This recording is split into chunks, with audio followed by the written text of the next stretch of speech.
Hello everyone, आज है 23 जनवरी और आज इस वीडियो में हम बात करने जा रहे हैं L&T फाइनेंस होल्डिंग के बारे में। 160 रुपए का ये शेयर है।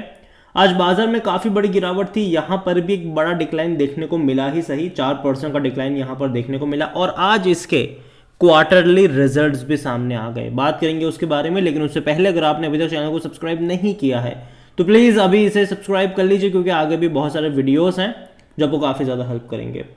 तो शेयर देखा जाए तो पिछले एक महीने में एक अच्छी तेजी दिखाता नजर भी आया था। 150 रुपए के आसपास था, वहां से एक बेहतरीन रफ्तार बनी, 170 के करीब गया। बाद में कुछ टाइम बिताया, लंबे समय तक ये इसी रेंज के आसपास भटक रहा था। लेकिन आज जब बाजार ने भैया बहुत बड़ा फॉल दिखाया तो यहां पर भी वो गिरावट एक्सपेक्टेड थी और वो देखने को मिली भी सही। अगर आप एक साल का ग्राफ देखोगे तो 77% का बेहतरीन ग्रोथ है और काफ़ी अच्छी रफ्तार थी। 80 रुपए से भी नीचे शेयर ट्रेड कर रहा था, बेहतरीन तेजी देखने को मिली। फिर कुछ टाइम कंसोलिडेट किया, फिर वापस से पहिया घूमा, वापस से इसने भागना शुरू करा। अगर आप 5 साल का भी ग्राफ देख लोगे तो यहाँ पर 28% का ग्रोथ है।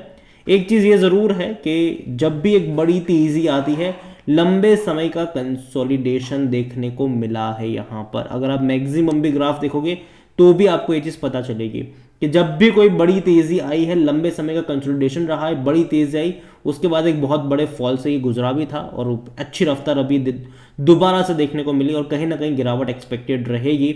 नंबर्स हालांकि अच्छे आए हैं। अगर हम क्वार्टरली रिजल्ट्स के बारे में देखेंगे तो इस बार की जो इनकी इनकम हुई है वो 3,580 करोड़ के आसपास की हुई है, जो इससे पहले के क्वार्टर में 3,480 करोड़ थी, तो इंक्रीज है।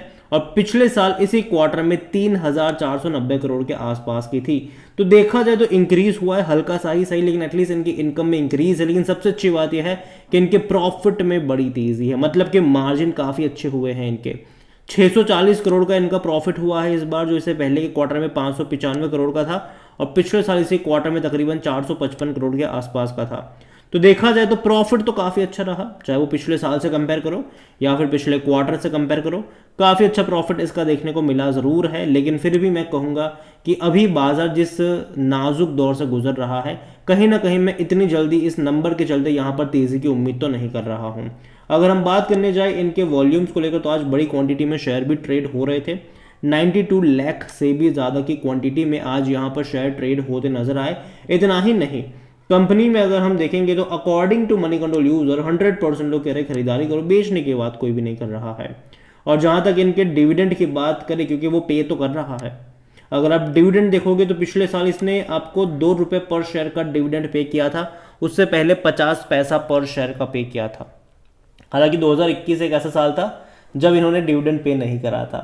22 और 23 में दोबारा से पे करना स्टार्ट जरूर किया और हालांकि पिछले साल तो काफ़ी अच्छा पे, मतलब अच्छा पे था, 2 रुपये पर शेयर बुरा नहीं होता। हालांकि तब जब ये शेयर पिछले साल अगर आप देखोगे तो 80 रुपये के आसपास भी ट्रेड कर रहा था। तो अगर मैं वो प्राइस गिनता हूं, उसको अगर मैं ध्यान में रखता हूं, तो 2 रुपये पर शेयर का डिविडेंड मेरे हिसाब से उतना ज़्यादा बुरा भी नहीं था। लेकिन जब भी बड़ी तेज़ी आई है, गिरावट साथ ही में आई है। अगर हम इसके वैल्यूएशन की तरफ चले तो जो पी रेशियो है वो इसका ऑलमोस्ट 20 का हो चुका है, जो जिस लेवल पे बैठा है वो सस्ता नहीं है ना ही महंगा है, क्योंकि सेक्टर पी भी 19 के आसपास का ही देखने को मिल रहा है। 87% एनालिस्ट कहते हैं खरीदारी करो। और जहां तक हम बात करने जाए शेयर होल्डिंग को लेकर तो प्रमोटर यहां पर L&T है, काफ़ी बड़ी कंपनी है ये। 65 और 90% का स्टेक है उनके पास और इससे पहले के क्वार्टर में 66.02% का था, मतलब बिकवाली थोड़ी बहुत तो करी है, 0.12% ही सही, लेकिन बेचा जरूर है इन्होंने। हालांकि उसके विपरीत म्यूचुअल फंड्स ने बड़ी खरीदारी करी यहाँ पर, 1.38% से बढ़कर ये 2.67% पर आ गए म्यूचुअल फंड्स। अगर हम डोमेस्टिक की बात करें तो उन्होंने भी बहुत बड़ी खरीदारी करी है, 5.64% से बढ़कर वो भी 6.41 पर आ गए। लेकिन दूसरी तरफ एफआईएल्स बेच रहे हैं, 12.12% से घट कर ये 10.67% पर आए हैं। और देखो पिछले कुछ क्वार्टरों में अगर आप देखोगे तो ये चलन देखने को मिला है कि एफआईएल्स ने बिकवाली करी है और डीआईएल्स ने खरीदारी करी है। डोमेस्टिक लगातार बाई कर रहे हैं और फॉरेन वाले लगातार बेच भी रहे हैं। अभी भी फॉरेन वाले फुल्ली तरीके से आए नहीं हैं, फॉरेन वाले अभी भी नहीं आए हैं। हालांकि आएंगे ज़रूर वो, जब फेड्स के इंटरेस्ट रेट कम होंगे तब डेफिनेटली एफआईएल्स की एंट्री इंडिया में देखने को एंट्री क्या अभी भी है, बहुत सारा पैसा अभी भी एफआईएल्स का लगा है, लेकिन एक नया पैसा एफआईएल्स का आपको देखने को मिल सकता है। और जब एफआईएल्स का पैसा आएगा तब बाजार में एक और बड़ी तेज़ी आप एक्सपेक्ट करोगे। लेकिन अभी का जो टाइम है वो थोड़ा सा परेशानी वाला ज़रूर है, और कहीं ना कहीं उसके चलते बाजार में करेक्शन देखने को मिलेंगे। और मैं मानता हूँ कि मौके भी आएंगे इन दौरानों में। अभी एटलीस्ट जो बजट आ रहा है वो कहीं ना कहीं थोड़ा बहुत परेशान करेगा बाजार को। एटलीस्ट ये हफ्ता जो है वो अप्स एंड डाउन्स वाला ही रहने वाला है। उसके बाद जब बजट आएगा, बजट में किस तरीके की अनाउंसमेंट होती है उसके ऊपर बहुत कुछ डिपेंड करेगा, और उसको लेकर एक हफ्ते की तेज़ी आप एक्सपेक्ट करोगे ज़रूर। उसके बाद इलेक्शन का टाइम में मानता हूँ कि तेज़ी वाला ही रहने वाला है। फिर इलेक्शन के बाद डिक्लाइन शुरू हो जाएगा, ये भी यहाँ पर चीज़ें पॉसिबल होगी।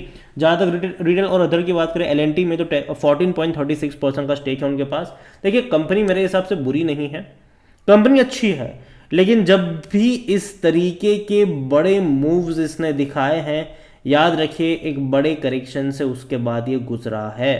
और यही वजह भी है कि जिस लेवल पर ये बैठा है, मैं एटलीस्ट यहाँ पर वेट करना ज़्यादा पसंद करूँगा। देखो मैं मानता हूँ कि जो NBFC कंपनी है उनका फ्यूचर काफ़ी अच्छा होने वाला है, लेकिन मैं ये भी मान के चल रहा हूँ कि कहीं ना कहीं आने वाले टाइम में जब जियो फाइनेंशियल सर्विस ऑलरेडी एंटर कर चुका है यहाँ पर, अभी हालांकि उनको लाइसेंस मिला नहीं है, लेकिन मिल जाएगा, इंश्योरेंस वगैरह का भी लाइसेंस मिलेगा और फाइनेंस का भी लाइसेंस ऑलरेडी इनको मिल जाएगा।